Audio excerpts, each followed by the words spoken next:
Hi everyone, welcome to note buddy dot in. So ഇന്ന് നമ്മൾ discuss ചെയ്യാൻ പോകുന്നത് നയൻത്ത് സ്റ്റാൻഡേർഡിലെ ലെറ്റ് ഇറ്റ് ഗോ എന്ന് പറഞ്ഞിട്ടുള്ള ഒരു ചാപ്റ്ററാണ്. ഈ ചാപ്റ്റർ റിലേറ്റഡ് ആയിട്ടുള്ള എല്ലാ ക്വസ്റ്റ്യൻ ആൻസറും അതുപോലെ ഇതിൻ്റെ സമ്മറിയും പിന്നെ ഇതിൻ്റെ റിലേറ്റഡ് ആയിട്ടുള്ള എല്ലാ ആക്ടിവിറ്റീസും നോട്ട് ബഡി ഡോട്ട് ഇൻ എന്ന് പറഞ്ഞിട്ടുള്ള വെബ്സൈറ്റിൽ അവൈലബിൾ ആണ്. ഇപ്പം തന്നെ ഒന്ന് ചെക്ക് ചെയ്ത് നോക്കുക. അതിൻ്റെ ലിങ്ക് ഡിസ്ക്രിപ്ഷനിൽ കൊടുക്കാം. ഓക്കെ, ഇനി നമുക്ക് ആ ചാപ്റ്ററിലേക്ക് വരാം. ഫ്രോസൺ എന്ന് പറഞ്ഞിട്ടുള്ള ഒരു ആനിമേഷൻ മൂവി ഉണ്ട്, അധികം ആളുകൾ കണ്ടിട്ടുണ്ടാവും. അതിലുള്ള ക്വീൻ ആയിട്ടുള്ള എൽസ പാടിയിട്ടുള്ള ഒരു പാട്ടാണ് ഈ ഒരു ലെറ്റ് ഇറ്റ് ഗോ എന്ന് പറഞ്ഞിട്ടുള്ള സോങ്. ഓക്കെ, എൽസക്ക് ഒരു മാജിക്കൽ പവർ ഉണ്ട്. എന്തിനുള്ളതെന്നറിയോ? ഐസും സ്നോയും ഒക്കെ ക്രിയേറ്റ് ചെയ്യാനുള്ള.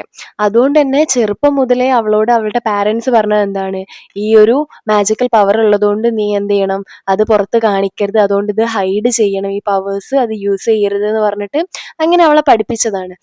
കാരണം എന്താന്ന് വെച്ചാൽ ആളുകൾ ഇതൊക്കെ കണ്ടാൽ പേടിക്കും എന്നുള്ളത് കൊണ്ട്. അങ്ങനെ അങ്ങനെ ഇരിക്കെ ആക്സിഡന്റലി ഇവളുടെ ഈ പവേഴ്സ് പുറത്തേക്ക് വരികയാണ്, ആളുകൾ അറിയാണ്. അങ്ങനെ എൽസ എന്ത് ചെയ്യാണ്, ഒരു മലമുകളിലേക്ക് ഓടിപ്പോവാണ്. അങ്ങനെ അവള് ഡിസൈഡ് ചെയ്യാണ് എന്ത്, ഈ ഒരു പവർ ഉള്ളത് ഹൈഡ് ചെയ്യുന്നതിന് പകരം അത് അക്സെപ്റ്റ് ചെയ്തിട്ട് ജീവിക്കുകയാണ്. അങ്ങനെ ആ ഒരു സോങ് ആണിത്. നമുക്ക് ഡീറ്റെയിൽ ആയിട്ട് നോക്കാം. Let it go. ആ മൗണ്ടെയിന് മുഴുവൻ വെളുത്ത മഞ്ഞുകൊണ്ട് ഇങ്ങനെ ഷൈൻ ചെയ്യാണ്. അവിടെ ആരുടെയും കാൽപാദങ്ങളെ ഇല്ല. അതുകൊണ്ട് തന്നെ അവിടെ അവൾ എന്താണ്, ഒറ്റക്കാണ്. ആ സ്ഥലം മുഴുവൻ എന്താണ്, ഒരു ഏകാന്തത നിറഞ്ഞതാണ്. ആ ഒരു ഏകാന്തത ലോകത്തിന്റെ രാജ്ഞി ക്വീന് താനാണെന്ന് എൽസക്ക് തോന്നുകയാണ്. അതായത് ഒറ്റപ്പെട്ട ആരുമില്ലാത്ത സ്ഥലത്താണ്, പക്ഷെ അവിടെ എന്താണ്, അവൾക്കൊരു സ്വാതന്ത്ര്യവും ശക്തിയും ഒക്കെ അനുഭവപ്പെടുകയാണ്. പുറത്തുള്ള കാറ്റിന്റെ ആ ഒരു ശബ്ദം എൽസയുടെ ഉള്ളിലുള്ള ആ ഒരു ഇമോഷൻസിനെയും ആ ഒരു ഉള്ളിലുള്ള ആ ഒരു സ്ട്രഗിളിനെയൊക്കെയാണ് കമ്പയർ ചെയ്യുന്നത്. അതായത് അവൾക്ക് എന്താണ്, ഉള്ളിൽ ഭയങ്കരമായിട്ടുള്ള ഇമോഷൻസും അവളുടെ ഈ ഒരു പവർ ഇത്രയും കാലം അവൾ ഉള്ളിൽ ഒതുക്കിയിരിക്കുകയായിരുന്നു, ഹൈഡ് ചെയ്ത്. ആളുകൾ പറയുന്ന പോലെ ആ ഒരു പെർഫെക്റ്റ് ഗേൾ ആവാൻ വേണ്ടി അവളുടെ പവറൊക്കെ ഹൈഡ് ചെയ്ത്, അത് ഭയങ്കര ബുദ്ധിമുട്ടുള്ള കാര്യമായിരുന്നു അവൾക്ക്. അപ്പോൾ ഈ ഒരു കാറ്റിനെ, ഭയങ്കര ഡേഞ്ചർ ആയിട്ടുള്ള ഈ ഒരു കാറ്റിനെ അവള് ഉപമിക്കുന്ന എന്താണ്, അവളുടെ ഉള്ളിലുള്ള ആ ഒരു സ്ട്രഗിളിനെയാണ്. ഓക്കെ, അവളുടെ ശക്തിയും ഇമോഷൻസും പവറും ഒക്കെ ഇനി മറച്ചു വെക്കാൻ അവൾക്ക് കഴിയുന്നില്ല എന്നാണ് പറയുന്നത്.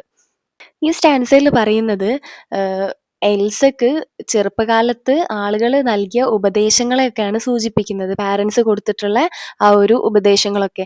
ആരെയും തൻ്റെ ശക്തി അറിയിക്കരുത്, നല്ല ഒരു ഗുഡ് ഗേൾ ആയിരിക്കണം, നല്ല രീതിയിൽ ബിഹേവ് ചെയ്യണം, അവളുടെ ഇമോഷൻസ് ഒക്കെ മറച്ചു വെക്കണം. പക്ഷെ എന്താണ്, ഇപ്പോൾ അവളുടെ ആ ഒരു പവറും കാര്യവും എല്ലാം എല്ലാവരും എന്താണ് അറിയപ്പെട്ടു, എല്ലാം പുറത്തു വന്നു. ഓക്കെ, ഈ ഒരു സ്റ്റാൻസയിൽ പറയുന്നത് എൽസ ഡിസൈഡ് ചെയ്യാണ് ഈ ഒരു പവേഴ്സ് ഹൈഡ് ചെയ്യുന്നത്. അതുപോലെ തന്നെ അവള് ഇനിയും കൺട്രോൾ ചെയ്യാൻ എന്ത് ചെയ്യാണ്, റിഫ്യൂസ് ചെയ്യാണ്, ഇനി കൺട്രോൾ ചെയ്യില്ല എന്ന് തീരുമാനിക്കുകയാണ്. അതുപോലെ തന്നെ ആളുകളുടെ ജഡ്ജ്മെന്റ്സും ഒക്കെ പിന്നിലാക്കിയിട്ട് അവൾ എന്ത് ചെയ്യാണ്, അവിടുന്ന് വിട്ട് പോവാണ്. പിന്നെ അതുപോലെ തന്നെ അവർ എന്ത് പറഞ്ഞാലും അവൾക്ക് ഇനി എന്താണ്, ഒരു പ്രശ്നവുമില്ല. അവള് തൻ്റെ ശക്തിയെ എന്താണ്, സ്വതന്ത്രമായി വിടുക ചെയ്യുന്നത്. അവൾ അത്രയും കാലം പിടിച്ചു വെച്ച അവളുടെ ആ ഒരു മാജിക്കൽ പവറിനെ അവൾ എന്ത് ചെയ്യാണ്, ഫ്രീ ആക്കി വിടുകയാണ് ചെയ്യുന്നത്. ആരെന്ത് പറഞ്ഞാലും അവൾക്ക് ഒരു പ്രശ്നവും ഇല്ല എന്നുള്ള രീതിയിൽ.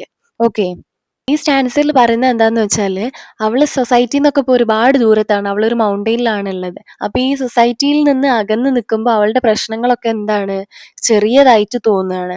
മുമ്പ് അവളെ കൺട്രോൾ ചെയ്ത ആ ഒരു ഫിയർ കാര്യങ്ങളൊന്നും ഇനി അവളെ ബാധിക്കുന്നില്ല, എഫക്റ്റ് ചെയ്യുന്നില്ല. കാരണം അവൾ സൊസൈറ്റിയിൽ നിന്ന് ഒരുപാട് ദൂരെയാണുള്ളത്. അതുകൊണ്ട് തന്നെ അവൾക്ക് ജഡ്ജ്മെന്റ് ഒന്നും ഇപ്പോൾ ഒരു പ്രശ്നമേ അല്ല, അപ്പോൾ ആരും ജഡ്ജ് ചെയ്യാനും ഇല്ല. അതാണ് ഈ ഒരു സ്റ്റാൻസിൽ പറയുന്നത്. സ്റ്റാൻസയിൽ പറയുന്നത് എൽസക്ക് ഇനി അവളുടെ ട്രൂ അബിലിറ്റീസ്, അവളുടെ മാജിക്കൽ പവറൊക്കെ എക്സ്പ്ലോർ ചെയ്യണം, അവളുടെ കഴിവുകളൊക്കെ പരീക്ഷിക്കണം എന്നാണ് അവൾ ആഗ്രഹിക്കുന്നത്. എല്ലാ നിയന്ത്രണങ്ങളും തകർക്കാനും അവൾ തയ്യാറാണ്. അതായത് നോ റൈറ്റ് നോ റോങ്, ശരിയോ തെറ്റോ ഒന്നുമില്ല, നോ റൂൾസ്, ഒരു റൂൾസും ഇല്ല എനിക്ക്. ഞാനിപ്പോൾ ഫ്രീ ആണ്, സമൂഹത്തിൽ നിന്നൊക്കെ എന്താണ്, ഞാൻ ഒരുപാട് ദൂരമായതുകൊണ്ട് ഞാൻ ഫ്രീ ആണെന്നാണ് എൽസ പറയുന്നത്. ഈ ഒരു സ്റ്റാൻസയിൽ എൽസന്റെ മാജിക്കൽ പവറൊക്കെ എല്ലായിടത്തേക്കും സ്പ്രെഡ് ചെയ്യാണ്. അവളുടെ എമോഷൻസ് ഒക്കെ എന്തായി, വളരെ സ്ട്രോങ്ങും അതുപോലെ തന്നെ എനർജറ്റിക്കും ആവാണ്. അങ്ങനെ ഫൈനലി അവൾ ഡിസൈഡ് ചെയ്യാണ് നെവർ ടു റിട്ടേൺ, ഒരിക്കലും തിരിച്ചു പോകില്ല. ആ ഒരു പഴയ പേടിച്ചുകൊണ്ട് ജീവിച്ചിരുന്ന ആ ഒരു കാലത്തേക്ക് ഇവൾ ഒരിക്കലും റിട്ടേൺ ചെയ്യൂല എന്നുള്ള ഒരു തീരുമാനം അവൾ എടുക്കുകയാണ്. അതാണ് ആ ലാസ്റ്റ് ലൈനിൽ, I am never going back, the past is in the past. കഴിഞ്ഞതെല്ലാം കഴിഞ്ഞ് ഇനി ഒരിക്കലും ആ കഴിഞ്ഞ കാലത്തേക്ക് അവൾ പോകില്ല എന്നാണ് തീരുമാനം എടുക്കുന്നത്. ഓക്കെ, ഈ ഒരു പാർട്ടിലാണ് എൽസന്റെ കംപ്ലീറ്റ് ട്രാൻസ്ഫോർമേഷനും ഡിറ്റർമിനേഷനും നമുക്ക് കാണാൻ പറ്റുന്നത്. ഈ ലാസ്റ്റ് സ്റ്റാൻസയിൽ എൽസ അവളൊരു പുതിയ ജീവിതം ആരംഭിക്കുകയാണെന്നുള്ള രീതിക്കാണ് പറയുന്നത്. Rise like the break of dawn എന്ന് പറയുന്നത് പ്രഭാതം ഉദിക്കും പോലെ ഒരു പുതിയ തുടക്കത്തെയാണ് സൂചിപ്പിക്കുന്നത്. ലെറ്റ് ഇറ്റ് ഗോ എന്നിങ്ങനെ ആവർത്തിക്കുന്നത് എന്താന്ന് വെച്ചാൽ അവളിനി അവളുടെ ആ ഒരു പവറും അവളുടെ യഥാർത്ഥ ട്രൂ സെൽഫും ഒന്നും മറച്ചു വെക്കാതെ മുന്നോട്ട് പോകാനുള്ള ആ ഒരു തീരുമാനമാണ്. അതിനു മുന്നേ അവൾ സമൂഹത്തിന് വേണ്ടി, സൊസൈറ്റിക്ക് വേണ്ടിയിട്ട് ഒരു പെർഫെക്റ്റ് ഗേൾ ആയി അവളുടെ ട്രൂ സെൽഫും അതുപോലെ തന്നെ അവളുടെ പവേഴ്സും ഒന്നും ഉപയോഗിക്കാതെ ഭയങ്കരമായിട്ട് പേടിച്ചാണ് അവൾ ജീവിച്ചിട്ടുള്ളത്. ഇപ്പോൾ അവൾ പേടിക്കാതെ ഭയങ്കര കോൺഫിഡൻറ്റോടെയാണ് നിൽക്കുന്നത്. തൻ്റെ ഈ ഒരു പവേഴ്സ് ഒക്കെ അവൾ പൂർണ്ണമായിട്ടും അക്സെപ്റ്റ് ചെയ്യുന്നുണ്ട്. കാരണം കോൾഡ് എന്നിവിടെ പറഞ്ഞിട്ടുണ്ട്. കോൾഡ് എന്നത് അവളുടെ ശക്തിയെ തന്നെയാണ് സൂചിപ്പിക്കുന്നത്. അതൊന്നും അവളെ ബുദ്ധിമുട്ടിക്കുന്നില്ല എന്നാണ് അവളുടെ ഒരു കാഴ്ചപ്പാട്. അതായത് അവൾ അവളുടെ യഥാർത്ഥ സ്വഭാവവും അതുപോലെ തന്നെ പവറും ഒക്കെ കോൺഫിഡൻറ്റോടെ സ്വീകരിക്കുകയാണ് ചെയ്യുന്നത്. അവൾ ഫിയർ ഇല്ലാത്തൊരു പുതിയ ഒരു സ്വതന്ത്രമായിട്ടുള്ള ഫ്രീ ആയിട്ടുള്ള ഒരു ജീവിതമാണ് ഇനി ആരംഭിക്കുന്നത്. ഇത്രയാണ് നമ്മൾ ഈ ഒരു ചാപ്റ്റർ ഇവിടെ ഉള്ളത്.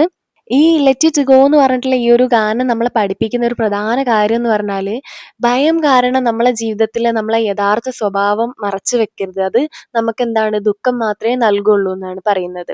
സ്വയം നമ്മൾ കോൺഫിഡൻറ്റോടെ നമ്മൾ എന്ത് നെഗറ്റീവ് ആണെങ്കിലും എന്ത് പോസിറ്റീവ് ആണെങ്കിലും നമ്മളത് സ്വീകരിക്കുമ്പോഴാണ് യഥാർത്ഥ ഒരു ഹാപ്പിനെസ് നമുക്ക് കിട്ടുക എന്നുള്ളതാണ്.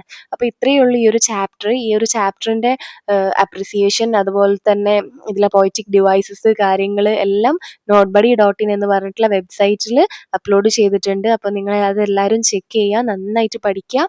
Okay, all the best. എന്തെങ്കിലും ഡൗട്ട്സ് ഉണ്ടെങ്കിൽ നിങ്ങൾ കമൻറ്റ് ബോക്സിൽ ചോദിക്കാം കേട്ടോ.